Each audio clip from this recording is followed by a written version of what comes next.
in a world where the number of movies available is great, but many are so bad, you'll learn a new definition of hate.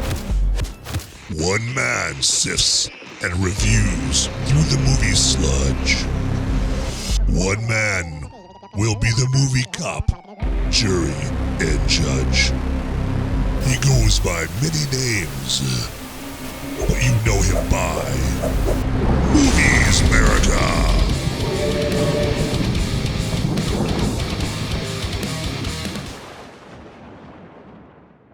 Welcome to Movies Merica, Haunted House. Come on in. You can always come in, but you can never leave. This month, we are reviewing the scariest movies. So, let's start things out. Fright.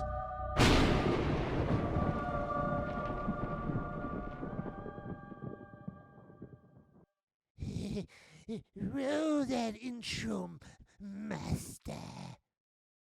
Hey, all you beautiful movie-loving people out there, live from a red carpet somewhere, surrounded by celebrities. This is the Movies Merica podcast with Van Ebert, where movie reviews meet cold brews. Van will review your favorite and maybe not so favorite movies while enjoying some ice-cold beers and saying cheers.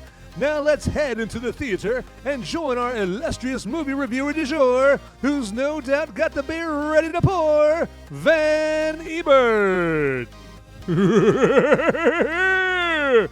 Yes, it is that month. Halloween month is here, boys and girls. Yes. Come on in, little kitties. Okay, enough of that. Yes, 'tis the month of Halloween, and so, in the spirit of that very holiday, this month I will be reviewing all kinds of scary movies, yes. And today, we start out with what I consider the all-time horror classic, okay?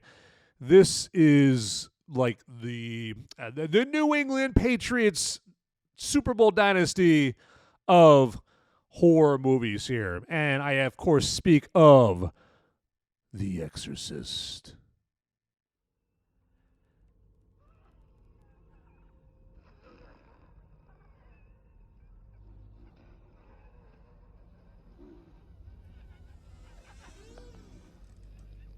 What an excellent day for an exorcism.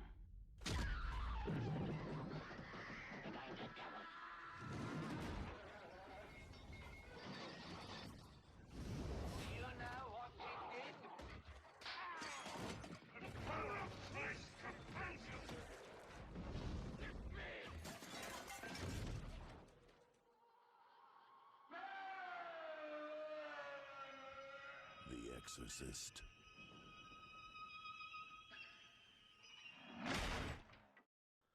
That movie will never have an equal. Never will.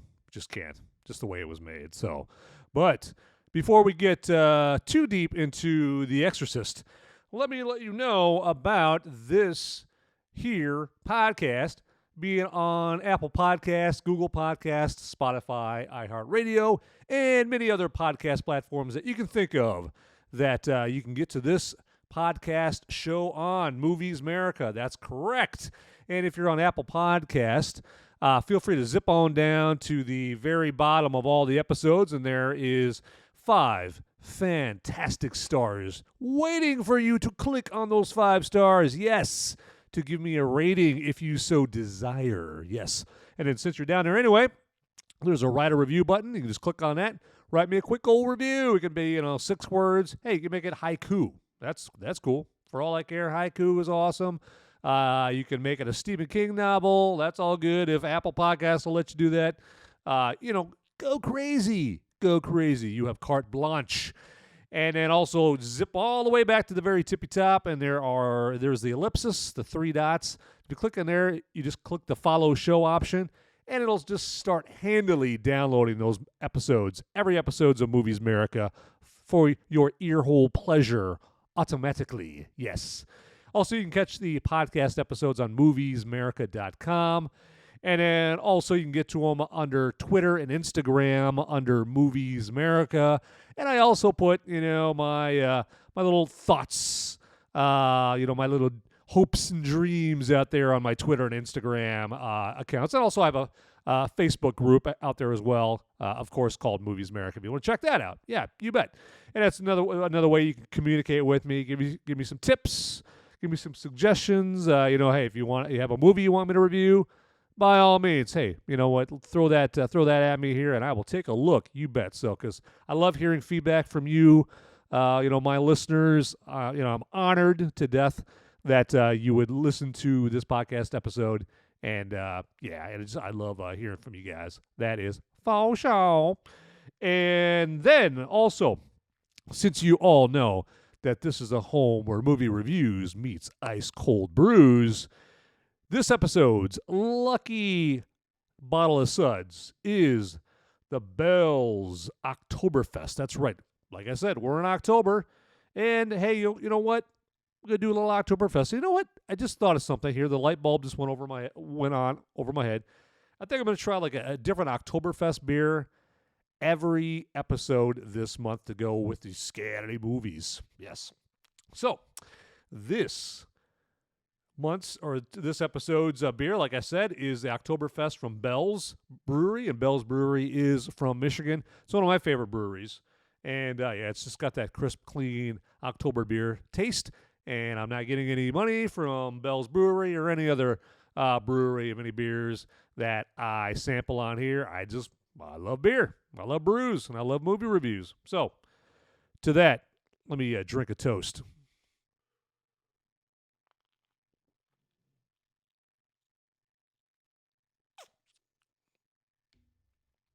Oh, yeah. Can't argue with that deep down body goodness. Yes. All right, let's get into The Exorcist. Yes. The Exorcist is a classic movie. And this is one of those movies where, for a long time, I couldn't see it. My folks, we were forbidden to watch movies for a long time during my childhood, no TV or anything like that. And so the chance to watch The Exorcist was like just, wow. It was just so far beyond possibility for me to get to watch it. And then eventually, we were able to watch movies. And then, so this is back in the days of video stores, right? You're walking down the aisles of the video stores. You're checking out all the movies out on the shelves, in the boxes that are displayed. You're hoping beyond all hope, like, man, I hope they have that movie I want to see, man. Ooh, that new Michael Keaton Batman movie in 1989. Oh, man, that movie just came out last summer, and I loved it in the theaters, and I want to watch it. Oh, man, I hope Blockbuster Video's got that Batman. Oh, my God, they do. Sweet. It was like back in those days, we just had to hope that, the video store had the copy of the movie that you wanted. It's not like now where you just, like, jump on your Xbox, your PlayStation, or your smart TV, you just download any movie that you can possibly dream of immediately. No roaming of aisles and shelves, looking at shelves and hoping to God your next door neighbor Harold returned his copy of True Lies or something. Excuse me. Woo. You know what? My throat's getting a little parched. I need to drink another beer. I could take a hint. I need to have another swig.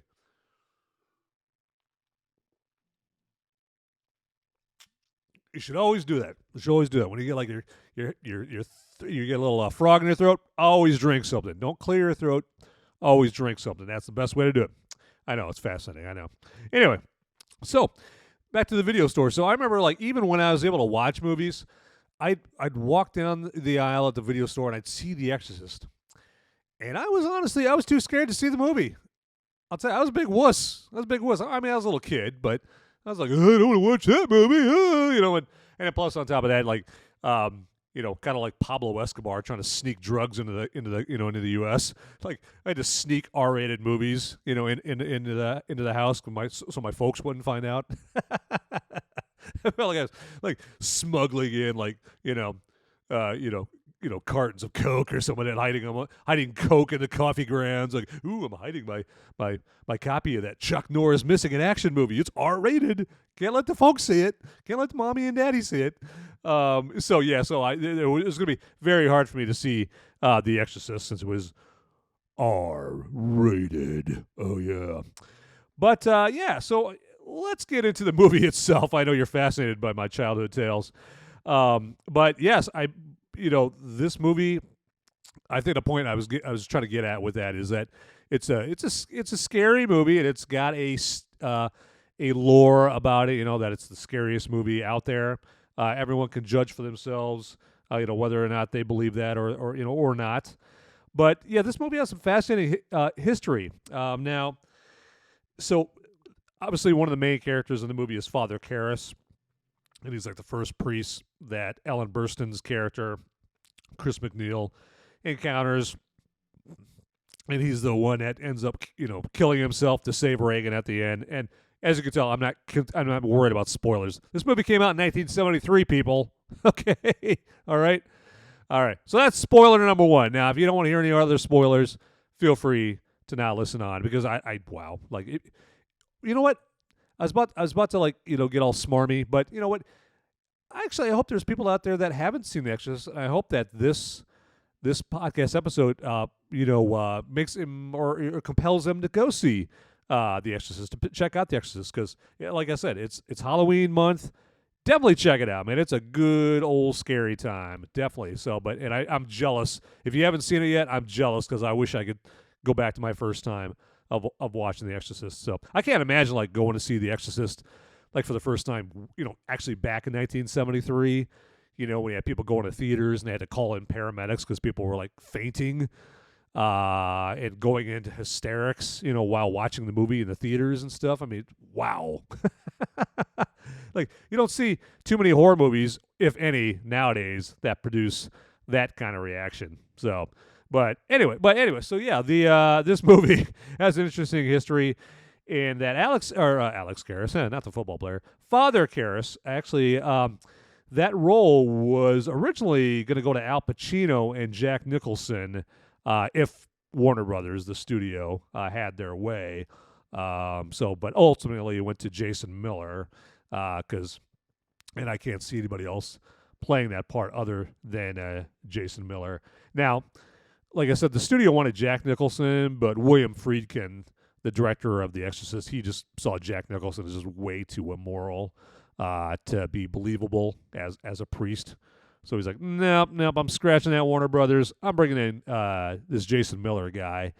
And Jason Miller, actually, he is a Catholic. And so I think that spoke some, values, or that was of some value to William Friedkin, to lend some Catholic gravitas to the role of Father Karras. Now, there's another priest in this movie is Father Dyer. And Father Dyer is a priest that at the end, when Father Karras has fallen down the stairs and he's clearly dead, and Father Dyer is there and he's grieving him, crying and blessing him, over Father Karras's corpse right there. So that's Father Dyer, and you see Father Dyer later on in The Exorcist 3, the one that came out in 1990 with George C. Scott. So Father Dyer is a character in that movie, The Exorcist 3. So this movie, it's based on the 1971 novel by one William Peter Blatty, who is a Jesuit Catholic who went to Georgetown University. Probably has something to do with why the movie is set in Georgetown. And also, William Peter Blatty was in the Air Force as well. Yeah, he was in there. He was I think it was interrogations and that kind of thing. So, like psychological operations or something like that. So, I mean, something rather heady in the Air Force. And that's William Peter Blatty. And he was out in Hollywood, and he just wasn't making ends meet there. And he's like, well, you know what? Screw it. I'm just gonna write this novel. I'm gonna write this very scary novel. What do I have to lose? And that novel turned out to be The Exorcist. And actually, William Peter Blatty, he got the money to write The Exorcist because he was on some game show with Groucho Marx. It's not. I keep want to say whose line is it anyway, but it's not.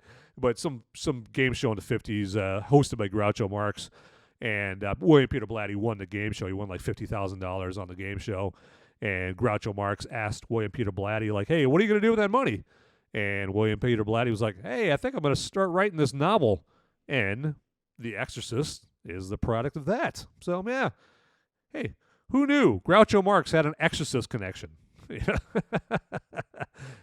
It's fascinating, very fascinating. And I should say that the William Peter Blatty, his novel actually is based on a true story of an exorcism from the 1940s. It's a true story from the 1940s of an exorcism. So I think that's what that's part of the reason why this movie is so scary, is because it's based in realism. I mean, you hear of demons possessing people and exorcisms having to be performed. This isn't like scary werewolves and Dracula and all that stuff. This is has to do with biblical themes and Catholicism and priests that have been trained in the art of exorcisms and stuff like that. I mean, it's not out of this world. It's on an out of this world premise. Okay. No, people choose not to believe that it's probable or that it's possible. Because for rather obvious reasons, right? People just don't want to think about this being something that could actually happen. So, but yeah, William Peter Blatty, he was not done with The Exorcist after this movie. He went on and directed The Exorcist 3, the movie I was talking about before. And he did that in 1990. And The Exorcist 3 actually was based on his later novel called Legion that he wrote in 1983. So, yes, William Peter Blatty is a very talented individual. Sadly, we lost William Peter Blatty back in, I believe, in 2017. So, yeah, he's left this world. But, he blessed us with this fantastic book, and then the screenplay for The Exorcist, because William Peter Blatty also wrote the screenplay for the movie. So, and he won an Oscar for writing that. So that's one of 2 Oscars that this movie won, and one for the best adapted screenplay, and then one for best sound. It was nominated for a whole boatload of other Oscars: Best Picture, Best Director, Best Actress and Ellen Burstyn, Best Supporting Actor Jason Miller as Father Karras, and some other Oscars it was nominated for. Sadly, it only won 2, but I mean, a horror movie being nominated for Best Picture or Best Director, I mean, that's a good horror movie. You don't see too many horror movies, being nominated, much less winning. The last one I can think of was like Silence of the Lambs. Actually won the big enchilada, the Best Picture award back in 1991 or 92, I believe. So this movie was directed by William Friedkin, and he had just got done directing Gene Hackman in The French Connection. And then William Peter Blatty contacted William Friedkin and asked him, "Hey, would you like to direct this movie?" And William Friedkin read the manuscript, and he said he ended up reading it like in one night, and that he called up William Peter Blatty. He's like, "I would love to direct this movie, man. When can we start?" I mean, he just was so excited to direct this movie. And one of the more amazing things about this movie is with all the effects. This is the 1973, people. There was no CGI, okay? There was no industrial light and magic. There was nothing. There was no James Cameron's, Digital Domain, special effects company or anything like that. Nope, definitely no Pixar. So there's no CGI, of course, in this movie. So when you see little, Reagan levitating above the bed, that's wires. And how they did it is they have wires, and then they basically they painted the wires with dots.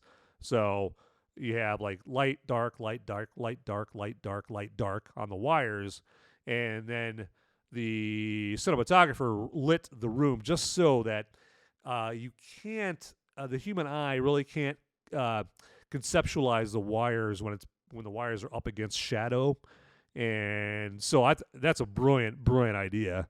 And so yeah, there's no CGI. Wires is what did the trick. The bed shaking and all that stuff.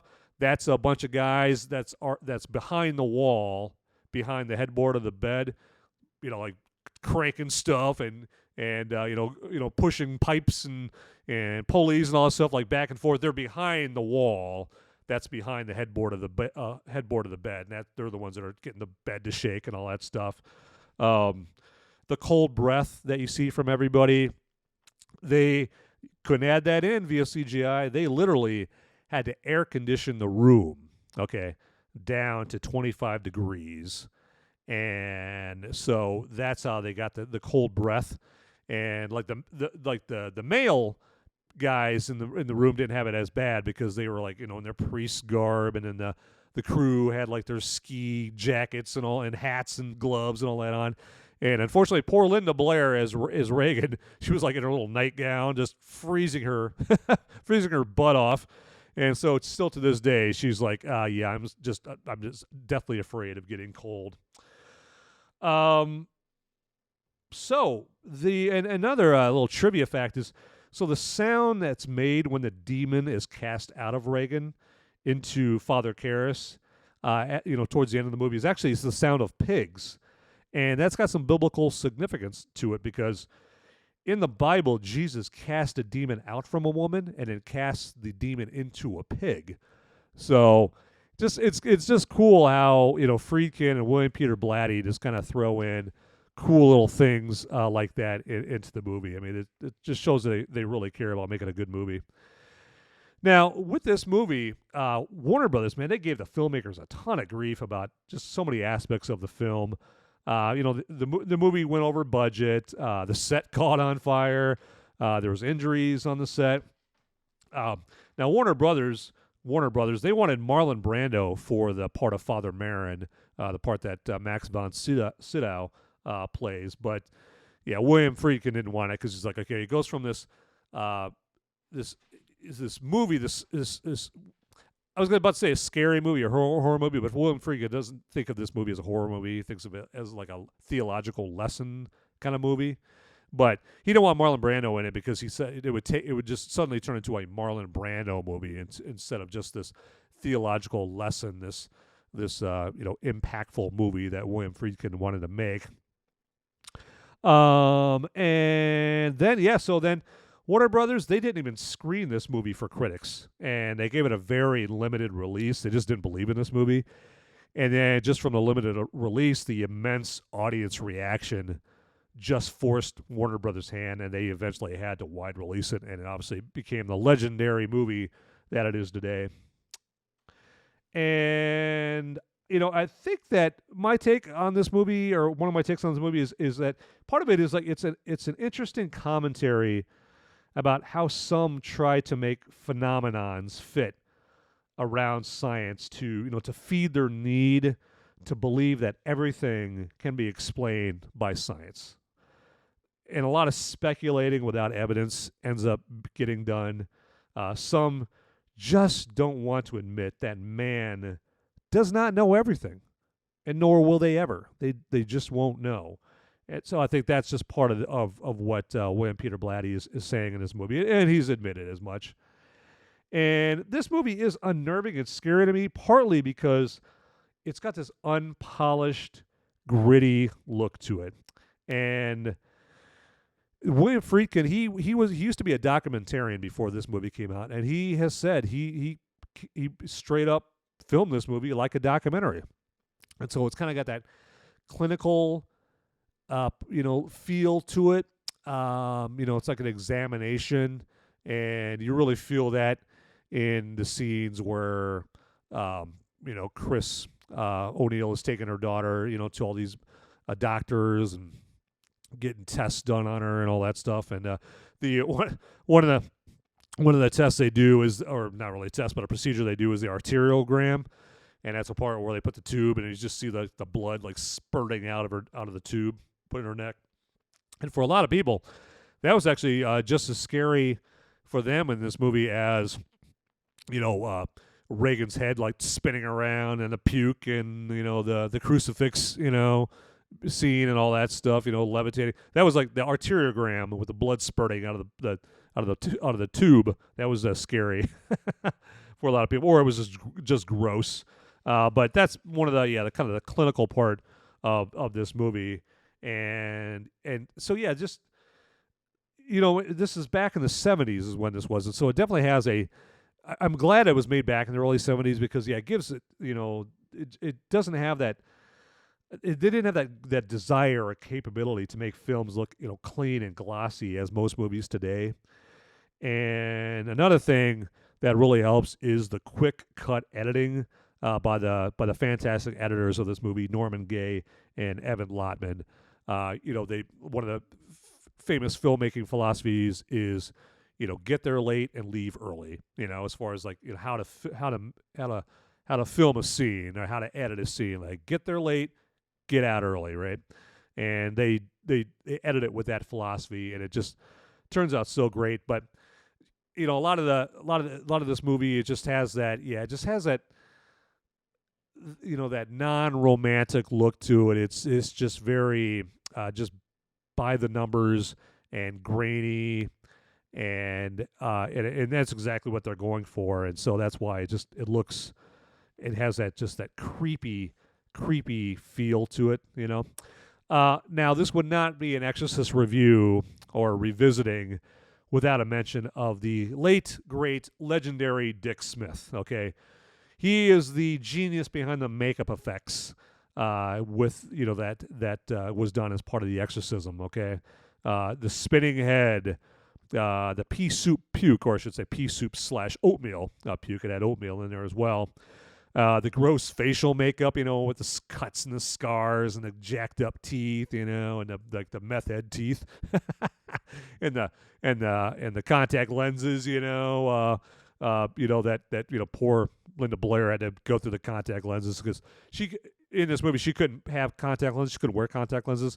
So before they put the contact lenses in there, they had to put this numbing agent inside of her eyeball so she couldn't feel the contacts, and then they put the contacts in. And she said, believe it or not, like the full white contacts, those didn't feel as bad as the contacts that gave her like that weird those demon eyes, those bluish, greenish demon eyes. And then also Dick Smith was responsible for making Father Merrin look as old as he looked in that movie because Max von Sydow, who played Father Lancaster Merrin in this movie, he was only 43. At the time of the Exorcist shooting.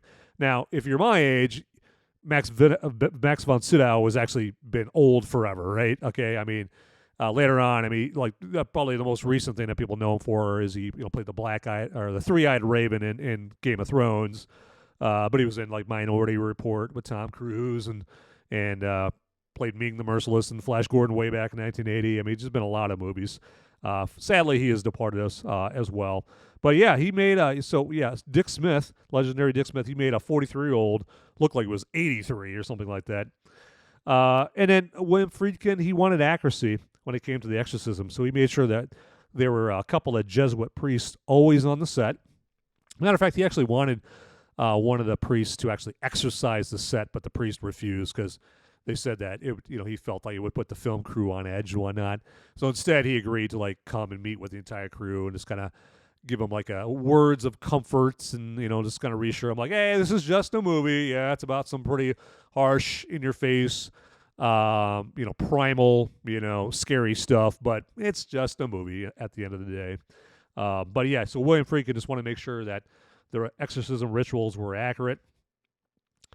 And one of the other things about the movie that I really like is I like how William Peter Blatty begun his story with starting it out in Iraq and the discovering of the demon Pazuzu artifact there that Father Merrin discovers.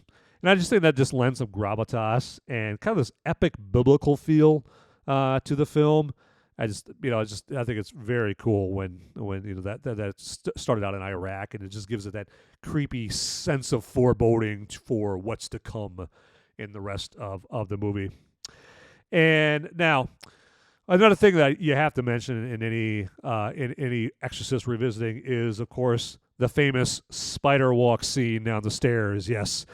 And as you know, that was not in the original cut. That was not in the original release of the movie in 1973 because William Friedkin cut it because the wires that they used for that were showing, and there's no way that they could get those to not show. I guess it just wouldn't work the way that they hid the wires on the levitating scene. It just wouldn't work with the spider walk scene. But then Friedkin put it back in the extended version of The Exorcist that came out in 2000 because by the year 2000, CGI was a thing, and you could actually CGI those wires right on out of there for that very creepy spider walk scene. So, but yeah, definitely check this out. I mean, I'm going to watch a whole boatload of Halloween movies, in this Halloween month, and I'm sure The Exorcist will be. Well, The Exorcist definitely will be one of those movies I'll see. And yeah, you should definitely check it out. And if you know anybody that hasn't seen it, yeah, I mean, get together and watch it because I mean, I'll never be able to see The Exorcist for the first time ever again, but I just love watching movies like The Exorcist for the first time with somebody else and just seeing their reaction, and hoping to God they're like as scared as I was the first time that I watched it.